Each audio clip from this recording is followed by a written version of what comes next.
ये जो भी नुस्खा है डॉक्टर साहब का, तो घरेलू नुस्खा तो बहुत ही फ़ायदेमंद है, और जो मेडिसिन भी आती है माशाल्लाह उसका फ़ायदा बहुत ज़्यादा है। नमस्कार, आदाब, आप सभी का स्वागत है हमारे खास प्रोग्राम में। मैं हूं आपके साथ शैलजा त्यागी। दर्शकों, सेहत और ज़िंदगी प्रोग्राम की टीम, सेहत और हिकमत प्रोग्राम की टीम हकीम साहब के आदेश अनुसार अपने सफ़र की शुरुआत कर चुकी है। दिल्ली हमने विज़िट किया, हमने लखनऊ विज़िट किया, हरियाणा हम गए और मुंबई हम पहुंचे हुए हैं अपनी टीम के साथ, जहां पे हम मुलाकात कर रहे हैं अपने उन सभी दर्शकों से जो हमसे मिलना चाहते थे, और हम भी ये जानना चाहते थे कि वो अपनी सेहत का ख्याल कैसे रखते हैं, हकीम साहब के कौन कौन से नुस्खे वो अपना रहे हैं, कितने लोगों की उन्होंने मदद की है हकीम साहब के नुस्खे बता के। तो बहुत सारी बातचीत हम करेंगे उनसे, क्योंकि हमारे साथ खास मेहमान मौजूद हैं। और जिस जगह इस वक्त मैं मौजूद हूँ वो है मुंबई का घाटकोपर, और जो हमारे मेहमान हैं उनका नाम है मोहम्मद रफ़ीक जी। आइए मिलकर उनका स्वागत करते हैं। स्वागत है सर आपका। आदाब। आदाब, नमस्कार। सर, आपकी उम्र कितनी, घर में कौन कौन है, आप करते क्या हैं? मेरा नाम मोहम्मद रफ़ीक चांद मियां शेख है। मैं मुंबई के घाटकोपर इलाके में रहता हूँ, महाराष्ट्र में। मेरी उम्र 53 ईयर्स है, और मेरे घर में मेरी बीवी और 3 लड़के हैं जो हम साथ में रहते हैं। और मैं मुंबई की एक कॉर्पोरेट कंपनी है निर्मल लाइफस्टाइल, जो बेसिकली कंस्ट्रक्शन फील्ड में है और मॉल्स वगैरह भी है। वहाँ पर मैं as a general manager, head of department के तौर पे काम करता हूँ। बेसिकली ये कंपनी मुंबई में जो स्लम्स है, वो स्लम्स को तोड़कर बिल्डिंग बनाने का काम करती है, जिसे हम SRA स्कीम कहते हैं। उसी कंपनी में मैं काम करता हूँ वहीं पर as a head of department. Sir, आप हकीम साहब से कैसे जुड़े और आपको परेशानी क्या थी, रोग क्या था? दरअसल मैं 2015 के करीब जी सलाम और दो तीन चैनल में मैं डॉक्टर सुलेमान खान साहब का प्रोग्राम वगैरह देखा था मैंने। तो उसमें उस वक्त जो उनके घरेलू नुस्खे थे उससे मैं काफ़ी मुतासिर हुआ था। तो उसमें जो एक उनका जो बहुत बेहतरीन नुस्खा था, जो गैस की तकलीफ़ या पेट खराबी के लिए था, तो जीरा और सौंठ, अजवान और नमक, काला नमक, इसको पीस कर जो चूरन बनाते हैं, चूरन, हाँ, उसका इस्तेमाल हमने शुरू किया था पहले। अल्हम्दुलिल्लाह उससे मुझे बहुत फ़ायदा हुआ। उसके बाद में मैंने मेरे काफ़ी रिश्तेदारों को और काफ़ी दोस्तों को मैंने ये इस तरह का नुस्खा बताया। अल्हम्दुलिल्लाह उन्हें भी बहुत लोगों को फ़ायदा हुआ, और आज भी हमारे घर में आज भी वो इस्तेमाल हो रहा है। आज भी इस्तेमाल करते कितने हैं, साल घर में हो रखे। गए? करीब 2015 से करीब से मैं इस्तेमाल कर रहा तब से नुस्खे चल रहे हैं। हूँ। तो और बाकी बहुत सी चीज़ें उनकी हमने टीवी में देखी थी, तो उनके ज़रिए मैं बहुत से प्रोग्राम में देखा था। और उसके बाद मुझे थोड़ी सी एक बैक पेन की तकलीफ़ थी, और थोड़ा यहाँ पर घुटने में दर्द होता था। तो उनका एक नुस्खा था गोंसिया का, हमने मंगवाया था। तो उससे अल्हम्दुलिल्लाह 2 या 3 महीने में मुझे माशाल्लाह फ़ायदा हो गया। अब पहले अगर काफ़ी देर खड़ा रहा, आधा घंटा या 1 घंटा, तो मेरे बैक पेन में पेन शुरू हो जाता था, लेकिन अल्हम्दुलिल्लाह अब नहीं होता वो। अब बिल्कुल नहीं होता? बिल्कुल नहीं, बिल्कुल बिल्कुल भी नहीं होता अल्हम्दुलिल्लाह, हाँ। जी। इससे पहले भी आपने कोई ट्रीटमेंट फॉलो किया है हकीम साहब से जुड़ने से पहले? नहीं, वो बैक पेन के लिए तो मैं कोई ट्रीटमेंट नहीं लिया था। कभी नहीं कभी लिया नहीं, आपने? कभी नहीं। तो उसमें डॉक्टर के पास नहीं गया? डॉक्टर के पास नहीं, तो मैंने देखा उनके प्रोग्राम में देखकर मैंने वो शुरू किया था।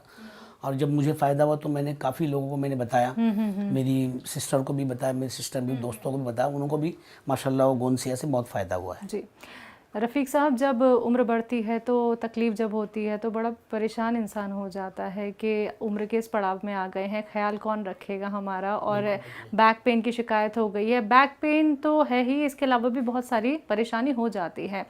तो आपको कितना यकीन हुआ यूनानी ट्रीटमेंट पे कि अब यही अपना के मैं ठीक हो सकता हूँ? वो उम्मीद आपके अंदर कैसे जागी?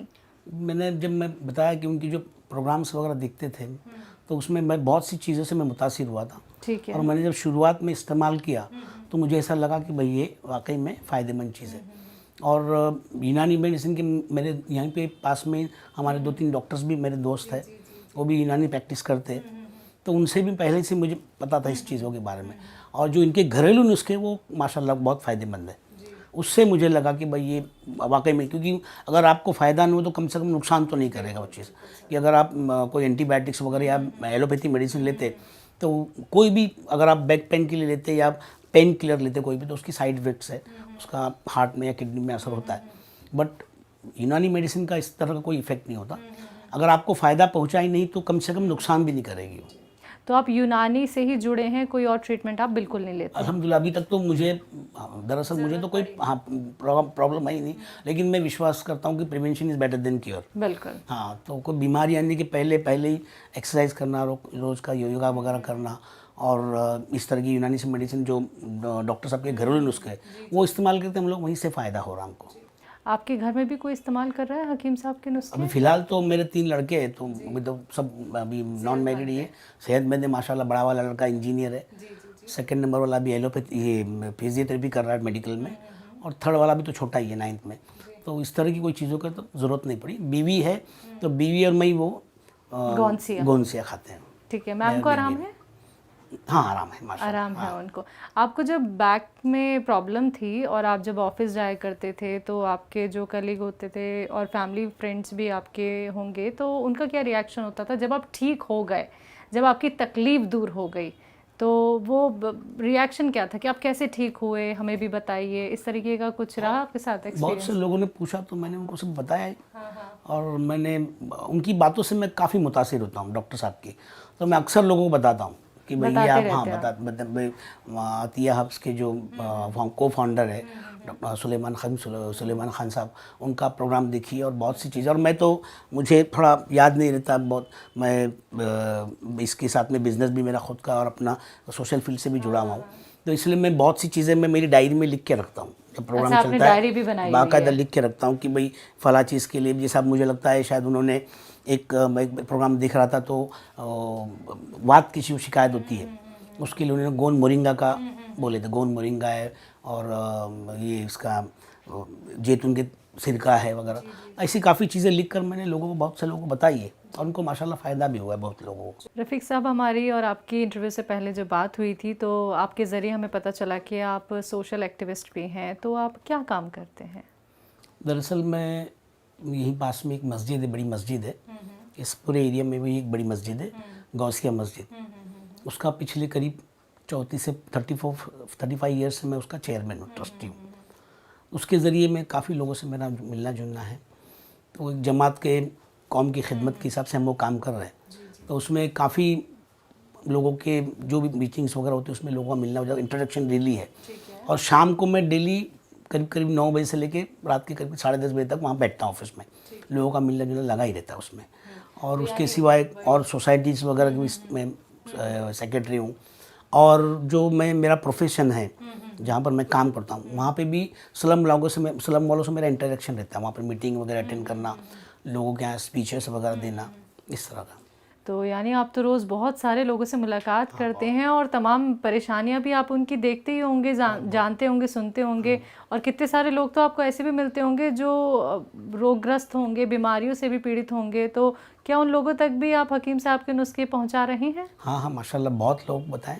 और ये जो मैंने आपको जो हमारा जो चूरन बताया था, तो उसका हमने बाबा चूरन नाम ही दिया है, और काफ़ी लोगों को हमने रिकमेंड किया है। व्हाट्सअप में हम लोगों ने पूरा डिटेल में लिख के रखा हूँ, और जब भी कोई इस तरह की परेशानी बताता तो उसमें व्हाट्सअप में भेज देता हूँ।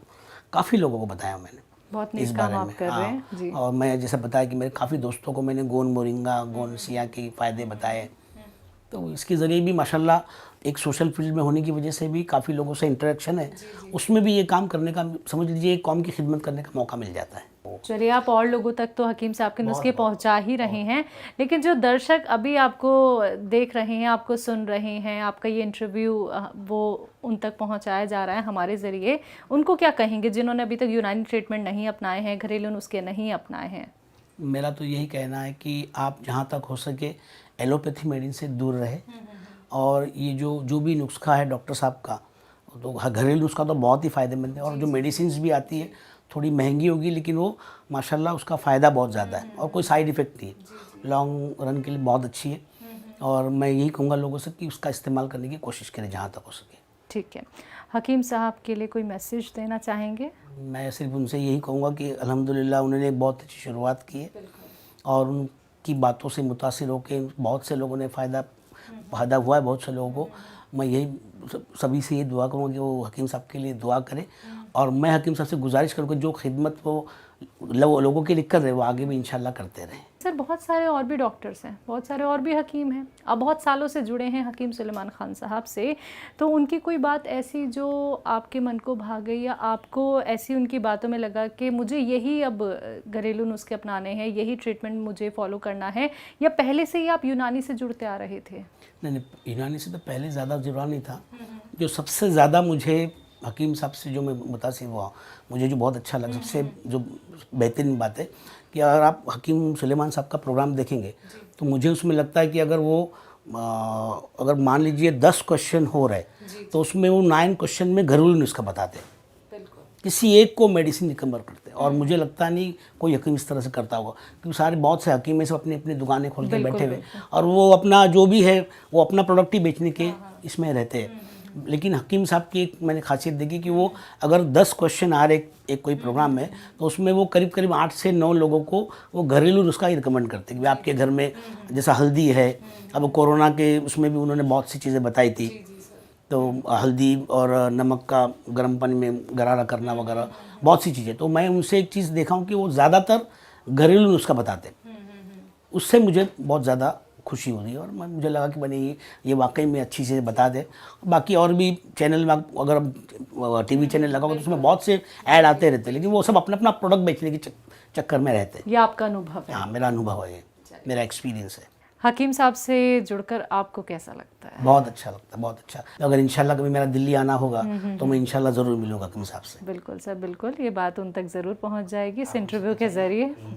बहुत बहुत शुक्रिया अपना वक्त हमें देने के लिए और हमसे बातचीत करने के लिए। शुक्रिया सर आपका। थैंक यू, शुक्रिया, बहुत बहुत शुक्रिया, आदाब। तो आप सभी दर्शकों ने सुना रफ़ीक साहब को, उन्होंने बताया कि हकीम साहब का गौनसिया उन्होंने इस्तेमाल किया, उनको बैक में प्रॉब्लम थी, अब वो बिल्कुल ठीक हो गए हैं और एक समाज सेवा भी वो कर रहे हैं। अपने काम के साथ साथ वो लोगों की खिदमत भी कर रहे हैं, उन तक भी नुस्खे हकीम साहब के पहुंचा रहे हैं। बहुत सारे लोग उनके साथ जुड़ चुके हैं इस खिदमत में। लेकिन आप सभी को भी कहना चाहूँगी कि आप भी ठीक हो सकते हैं, आप भी स्वस्थ हो सकते हैं, लेकिन उसके लिए आपको हमारे परिवार का हिस्सा बनना होगा। यूनानी ट्रीटमेंट, घरेलू नुस्खे आप लोगों को अपनाने होंगे। अगर आप भी हमसे जुड़ना चाहते हैं तो आप हमसे कांटेक्ट कर सकते हैं। अगला नंबर क्या पता आपके घर का भी हो सकता है। एक बार फिर मैं हाजिर होंगी एक और नए दर्शक के साथ। तब तक के लिए मुझे दीजिए इजाज़त, रखिए अपना ख्याल। नमस्कार, आदाब।